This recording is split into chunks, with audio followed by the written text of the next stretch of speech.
So the next meal up is mushroom soup. Now this is a recipe that I got from Nancy Burtwhistle. You may have heard of her Instagram page. Someone in the comments suggested instead of flour to use potato as a thickener. I made it the way that Nancy recommended the first time. So this time I'm going to try making it with potato. So first of all, what you want to do is add a good bit of butter. This is the length of my knife. And maybe a wee bit more. Again, I never usually measure or weigh very much.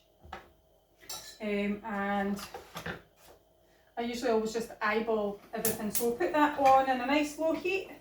That is on my smallest ring. So into that will go about a cup of onions, which is about 250 grams.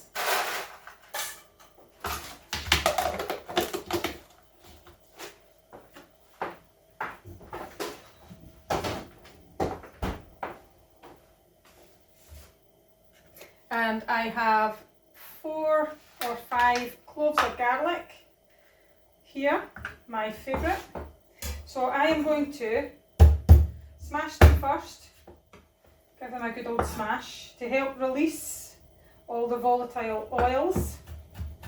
And then I am going to chop it up into smaller pieces. So then we will add this in. We will get a wee wooden spoon and we will just let that fry for a few minutes. So I am not very sure where you would add the potato at which point, so I don't suspect it will be really, I think I'll maybe put it in before. This will be trial and error. I'll put it in before I put the mushrooms in. So that was a non-dairy butter that I used. One of my daughters has an intolerance to dairy. So she has dairy-free butter, which we don't mind. I usually use dairy-free butter in all my sauce-based things that need a wee thickener or that you have to sort of saute butter in it. I mean, when you cook it in a meal, it makes no taste difference, in my opinion. Or not so much that you would even notice. I'll maybe turn that up a wee touch. So I am going to grate my potato. I will grate it on the big grate side, big grater side, because this soup will be blended. So it makes no difference whether it's a small or big grate. So I just used one hand-sized large potato. Watch your fingers.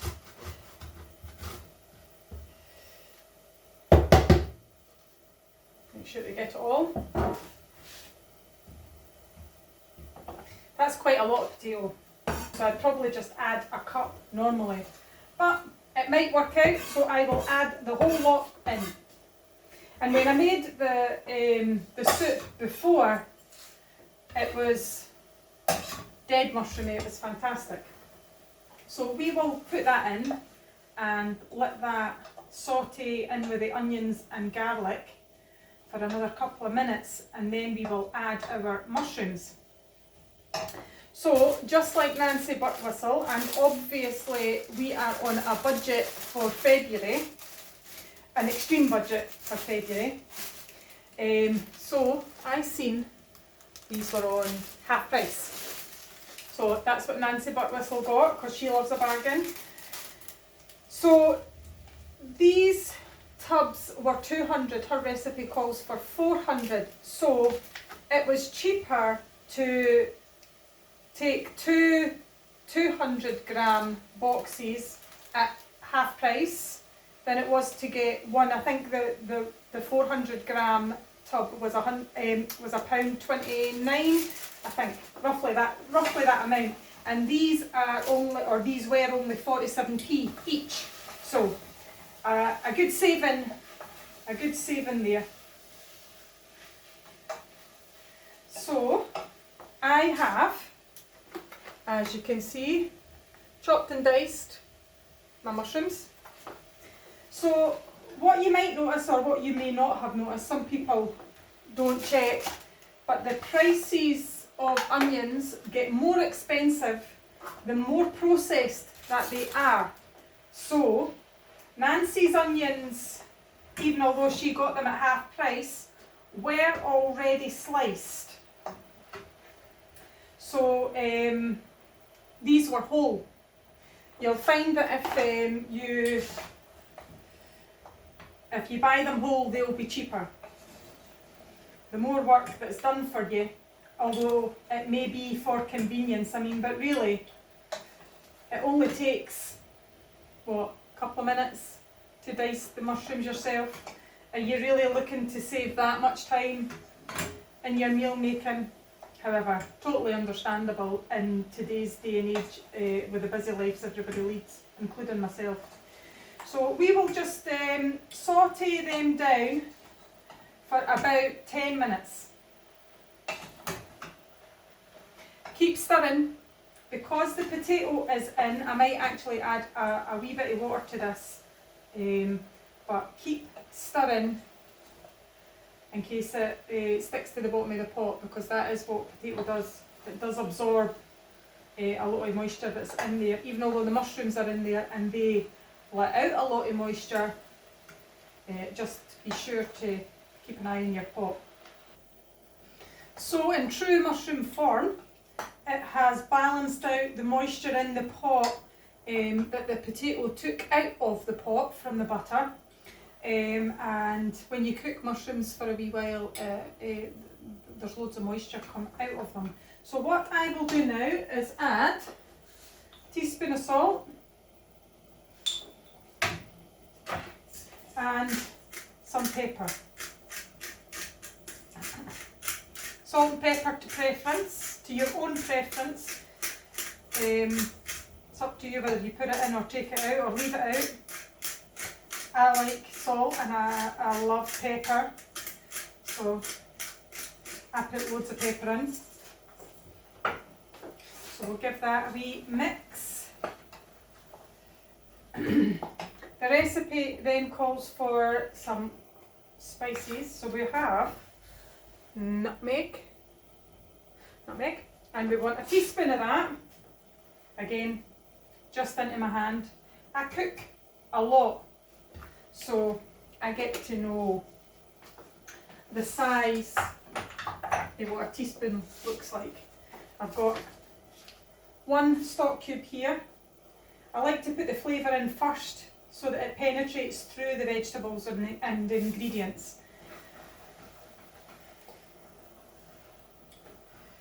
So one stock cube is 500 mils of stock. So I have boiled my kettle and I will add that now.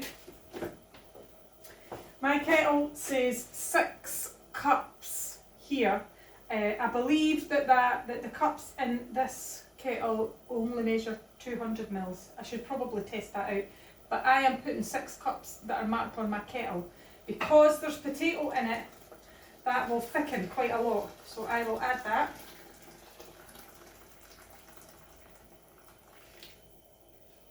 And that pot is nice and full.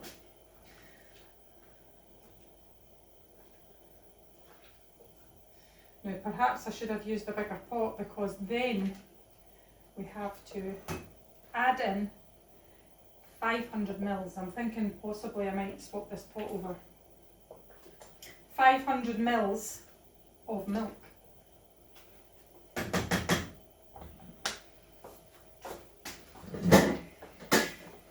That is what I will do. So this pot is about double the size of that pot.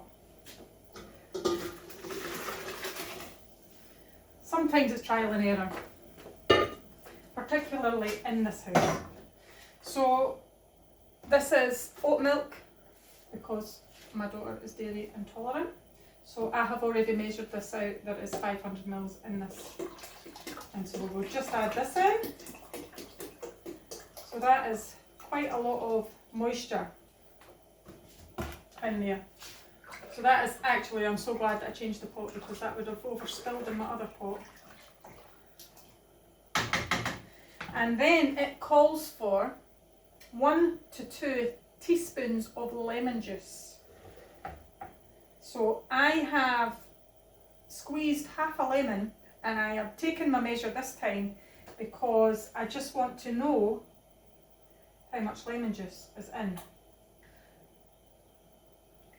So there is more than 2 teaspoons of lemon juice in. So that was the size of the lemon. So that's a good healthy lemon. A good healthy lemon. Sometimes you get lemons and you've had them in your fruit bowl for a while and they shrivel up a wee bit. Dehydrate, sorry. So that is that. Stock's in, condiments are in, lemon juice is in. So I believe that this is done now, and what we want to do is blend it.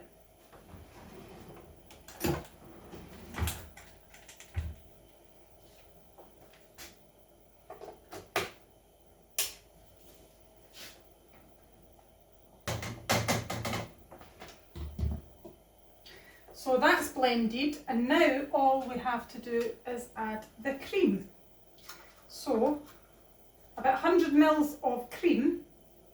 So I usually just put my fingers where I believe the 100 mils should be and just add it nice and slowly. A wee bit more, and that'll do.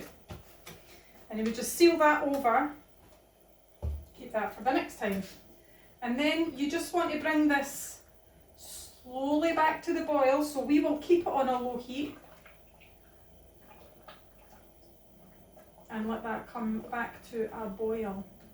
So it looks like the mushroom soup is heated enough. This is my favourite spoon. I don't know why, I just love it, my wee soup spoon.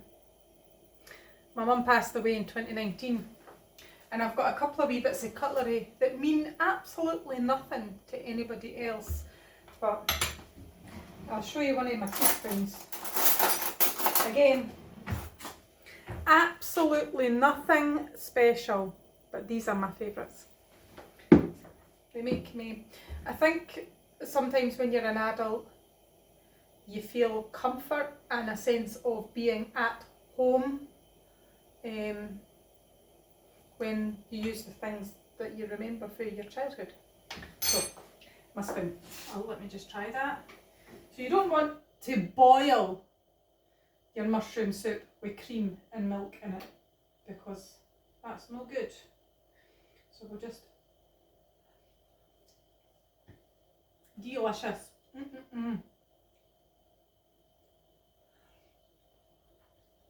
Oh, yummy.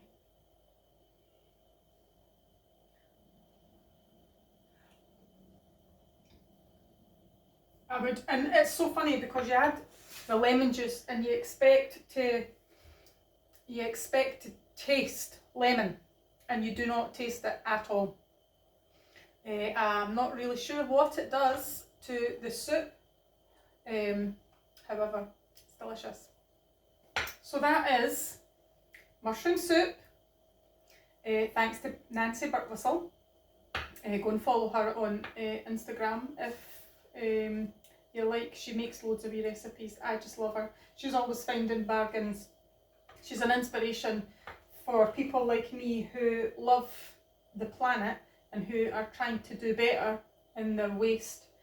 And obviously when she finds wee bargains and encourages you to cook by yourself to save you money, and it really does save you money. The meals that I make, I never just make one batch of meals.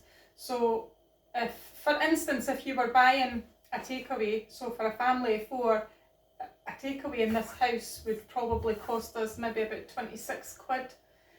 I think if I was pushed, I could probably do a proper shopping that would feed us all, including our lunches and breakfasts, for a week.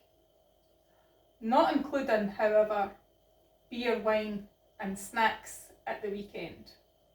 Probably wouldn't include that in the £26 budget, but maybe I should challenge myself to that. So that was mushroom soup, and we are on Thursday of the freezer February challenge for soup for a week. It's a lot. I am struggling trying to think about what the next ones are. I think possibly the next one will be a vegetable soup. I think that's what my next soup will be. It will be a vegetable soup. It also has a bit of cream in it. It is also part blended, so it makes it a lovely thicker soup. And these soups are all for dinner time. So each of the soups that I have done or will do for the week will all include some kind of sustenance. So the mushroom soup has cream in it and milk, which is has got a good level of fat in it, which helps with sustenance. I probably will have a nice fresh cut loaf from a local supermarket.